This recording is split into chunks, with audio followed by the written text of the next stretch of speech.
Just some ideas on the topic of being black in Jiu Jitsu. Um, Something that, you know, I've been doing Jiu Jitsu for so long, and I'm just trying to get my thoughts down. But, I mean, I don't want to say it's always been an issue, but um,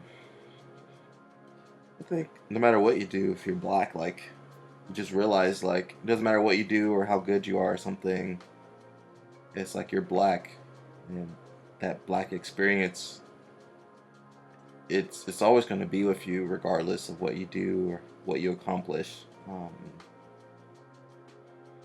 But for me in jiu-jitsu, I I think I always just tried to focus on jiu-jitsu, and maybe people had biases or uh, looked at me differently, but I you know I don't say I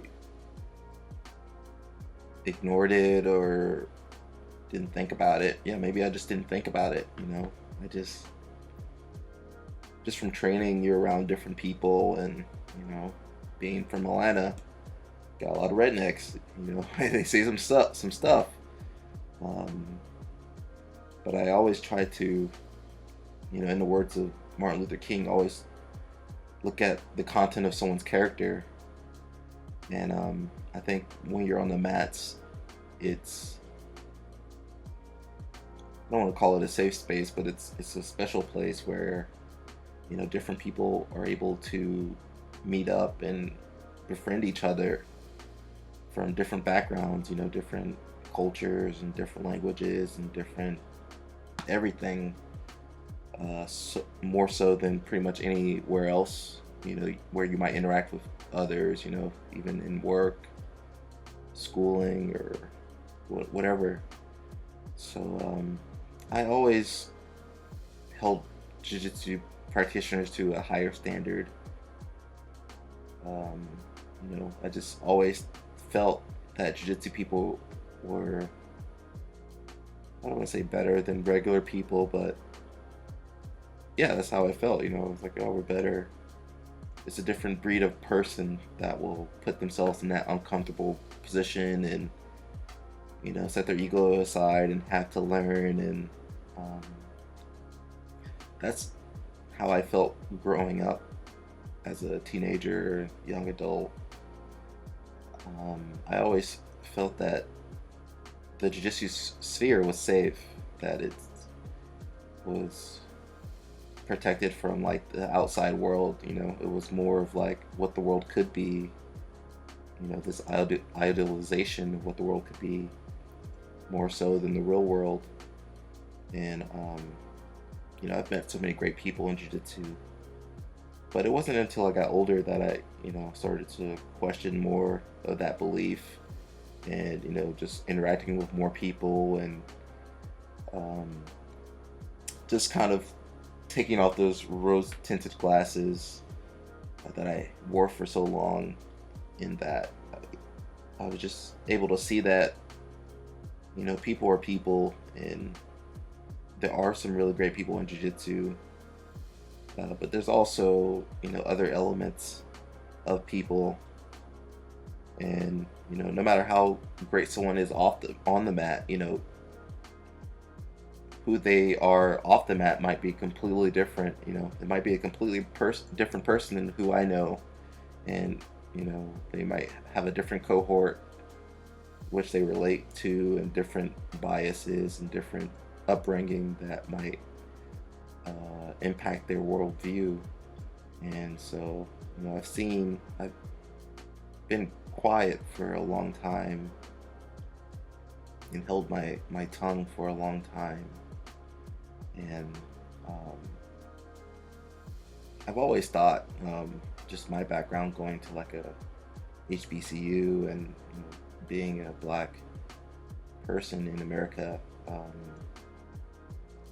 I've always thought, like, what can I do? How can I make this situation better? What can I do to progress all this all this negativity and hate, and it's not something you can understand when you're young. Maybe you feel it, but you can't understand it. But this hate has been here, way before I was born. My parents were born. My grandparents were born. Great grandparents were born. It's been it's like it's festered in this country for so long and throughout the world for so long, and it's a complex issue. There's no like okay a simple solution. There's not one thing a person can do. It's like it's several people doing you know doing the coming up with the solutions or being more proactive to better not only like the African American experience in America and throughout the world, but other minorities. And it's so hard to address the problems. It's not just police brutality, but it's also like racism. It's just been steeped in this country. This country's been steeped in racism for so long, and it's not just me that's seeing this. Even the younger generations are, they just seeing that nothing's changed. I can watch old videos from like the 1960s and 50s with Malcolm X and Martin Luther King and the civil rights era, and it's the same issues from 50 plus years ago. So to bring this back to jiu-jitsu, there's been so many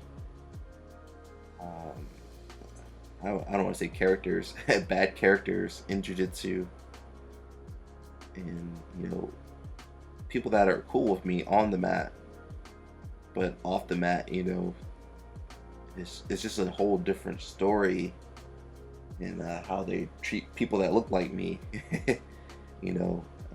I watch the news, and almost every week it's a story about how a black man's getting killed by the police or being locked up for just pure nonsense, just for trying to live their lives. And it's not always the case, but it's been so many cases over the so many years. It's just so hard. It's hard to watch, and have so many people that I've been associated with and known, just show like a lack of empathy. Again, for people that look like me, people that could have easily have been me in the situations that's happening. And so it's been hard to like just admit that that jiu-jitsu is not perfect, and maybe it can't help everyone. Maybe some people that have bad hearts or bad upbringings or some other reason that I just can't explain away anymore. And in jiu-jitsu, it's just there's been so many people, especially like top high level people that have just said and done just these just insensitive things, not thinking about like their training partners and their supposed friends. And it's just been hard to watch, especially online, watch people post and comment and not think about what they're saying and how it affects people and the impact that they have. That's something that I've always been mindful of. Like what I do and what I say has an impact. There are people, there are kids, there are young people watching what I say and do, and it's important that you weigh your words and you have some introspection into your beliefs and your whatever arguments you have, because when you post something, it's can be construed the wrong way. If you don't really properly define your point or your argument. And I've tried to give people the benefit of a doubt, but it's at a point it gets too much. Enough is enough. And I've had to block a lot of people and unfollow a lot of people, and people that I've known for years and respected. And I think what I would like people to take from this is that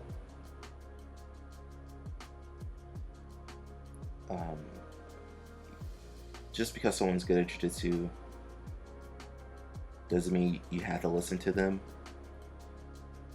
and you shouldn't listen to them in a lot of cases anyway. But I think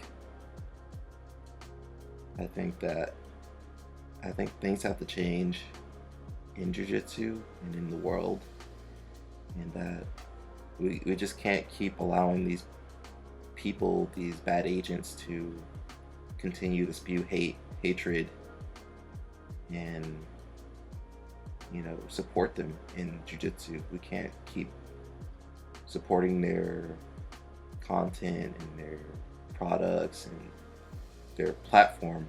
We can't keep giving them a platform to keep promoting themselves when they're promoting all this other stuff that's full of negativity and it's not making the world a better place. I've always spoken about jiu-jitsu as a tool to make you a better person, and I do understand that a lot of it's marketing. A lot of times people are maybe they did a lot of shit talking, or they said this thing so that they could promote this other thing, but I think it all goes back to your intentions. And you might use negativity to promote yourself, but you're putting out so much negative energy and negative thoughts, and it's just like it infests. It's like racism. Like racism at its core is a bad thing. It's a negative thing, and it infests. It infests countries and peoples, the heart of people, the hearts of countries. And the more you pump out that negativity, the more people feed off of it, feed off on it and of it, and it just replicates, reproduces. And I would like specifically, the top people in jiu-jitsu, the heads of academies and top competitors to have more empathy for their black brothers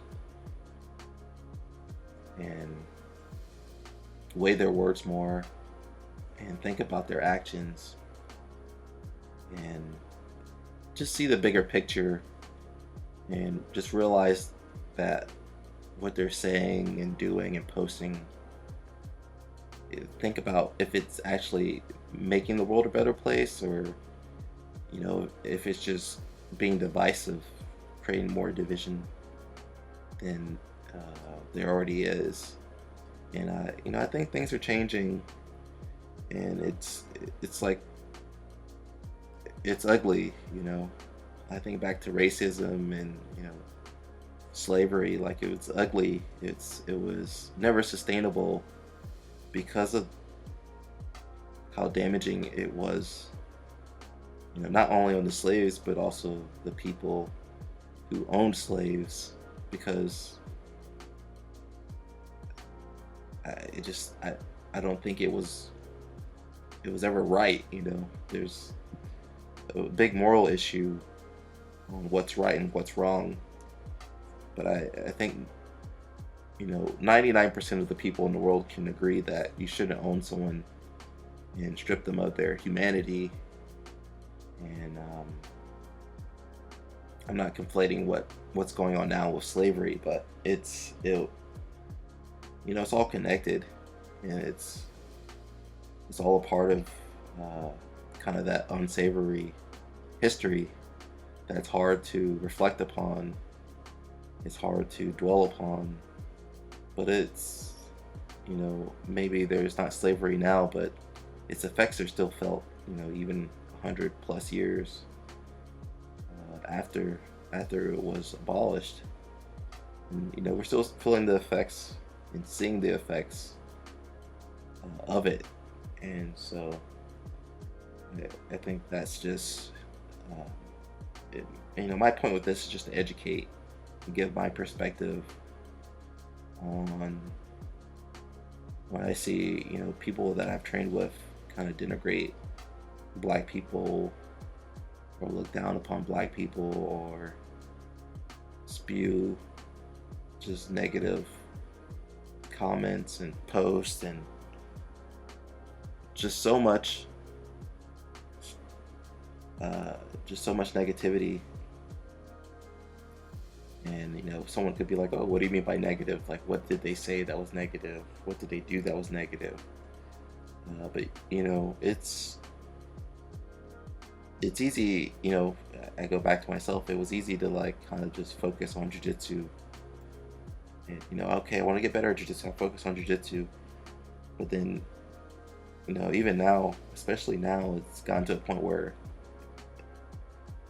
I can't just focus on jiu-jitsu. There's so much going on in the world and even in jiu-jitsu that it's just, you can't ignore it anymore.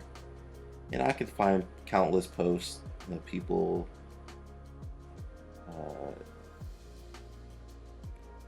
just not thinking about what they're posting about, not having empathy for I don't want to just say black people, but just not having empathy to relate to people struggling and dealing with so much hatred for hundreds of years.